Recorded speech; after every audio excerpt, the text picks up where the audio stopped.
ડીમાથી વાવ પરંપરાગત વેશભૂષા સાથે રેલી સાથે વિશ્વ આદિવાસી દિવસની ઉજવણી કરવામાં આવી। આદિવાસી સમાજના મહાન ક્રાંતિકારીઓને યાદ કરવામાં આવ્યા અને ક્રાંતિકારીઓના ઇતિહાસ પર વધુ ભાર મૂકવામાં આવ્યો હતો।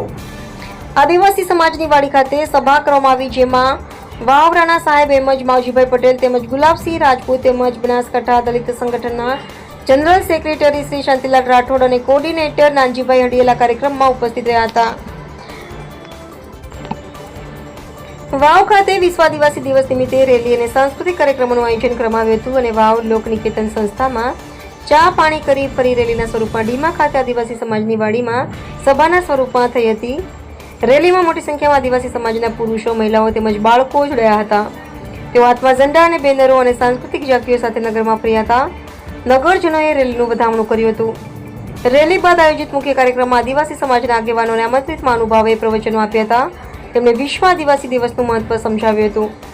ભાષણોમાં આદિવાસી સમાજના ઇતિહાસ, પરંપરા, સંસ્કૃતિ અને હકોની જાગૃતિ અંગે વિશેષ ભાર મૂકવામાં આવ્યો હતો।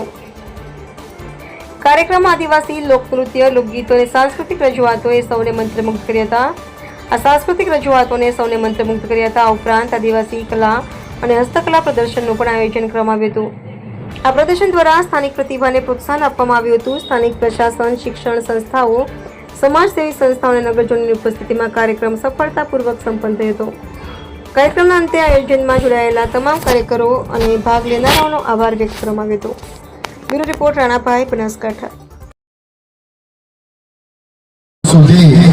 જે વિધાનસભાનું નેતૃત્વ કર્યું અને ગુજરાત સરકારમાં વેશભૂષાના અધ્યક્ષ જે રહેલા હતા માવજીભાઈ પટેલ સાહેબ, નાગજીભાઈ, શાંતિભાઈ, ધીમાથી પધારેલા ભૂદેવશ્રીઓ, સંતશ્રી વિક્રમસિંહ હમણાં જ આપણી વચ્ચે ઉપસ્થિત થઈ રહ્યા છે એવા થરાદના પૂર્વ ધારાસભ્ય